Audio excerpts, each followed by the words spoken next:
Hello hi friends, మీరందరూ ఖచ్చితంగా జై ఉపేంద్ర అని కామెంట్ చేసి సబ్స్క్రైబ్ చేసి చూడండి. జై ఉపేంద్ర అని ఖచ్చితంగా కామెంట్ చేసి సబ్స్క్రైబ్ చేసి చూడండి. 200% మీరు జై ఉపేంద్ర అని ఖచ్చితంగా కామెంట్ చేస్తే ఈ వీడియో చాలా మందికి రీచ్ అవుతుంది. అండ్ సబ్స్క్రైబ్ కూడా చేసేయండి. Thank you for watching this video.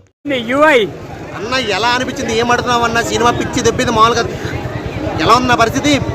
ఏమో జుట్టు పిక్కుని వచ్చాడు అనుకున్నావా? ఏమో థియేటర్కి వెళ్ళిన కాడి నుంచి బయటకు వచ్చే వరకు కూడా ఇలాగే పిక్కున్నారు, కానీ సినిమా ఒక్క మొక్క అర్థం కాలేదు. సినిమా మాత్రం బ్లాక్ బస్టర్ 100 days పక్కా డెఫినెట్. ఈ సినిమా రిలీజ్ అయిన కాడి నుంచి ఏ సినిమా కూడా లేదు. పుష్ప సినిమా టికెట్ ఒక్క టికెట్ కూడా కట్ అవుతుంది ఈ సినిమా వచ్చిన కాడి నుంచి. ఎందుకంటే మొత్తం థియేటర్కి మొత్తం జనాలు క్యూ కడతారు. చూడన్నా జనాలు ఏందన్నా, అసలు సినిమా 3-4 సార్లు చూస్తాను కానీ ఏం అర్థం కాదు.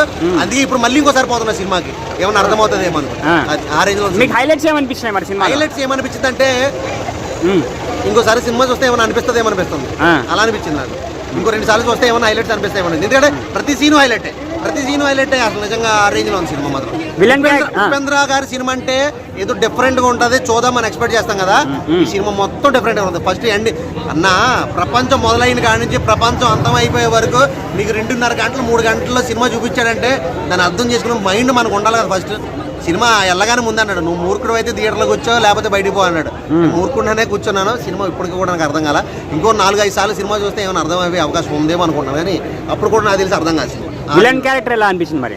విలన్ క్యారెక్టర్ ఏం లేదన్న, విలన్ ఉపేంద్రనే, హీరో ఉపేంద్రనే, అన్ని ఉపేంద్రనే. ఆ రేంజ్ లో ఉంది సినిమా. ఎందుకంటే ఏం అర్థం కాదు సినిమా చూస్తాను సేపు ఏం జరిగిద్దా అని ఇంట్రెస్ట్ చూస్తాం. సినిమా చాలా బాగుంది.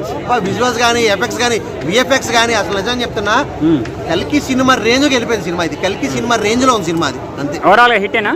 ఓవరాల్ గా 100 days పక్కా హిట్ అంటే నేను చెప్పను. ఎందుకంటే సినిమా చూస్తే ఇట్టా పట్టా చెప్పొచ్చు, కానీ 100 days మాత్రం పక్కాగా ఆడుతుంది. ఎందుకంటే సినిమా అర్థం కాని వాళ్ళందరూ మళ్ళీ ఇంకోసారి సినిమా పోతున్నారు. అది ఓకే.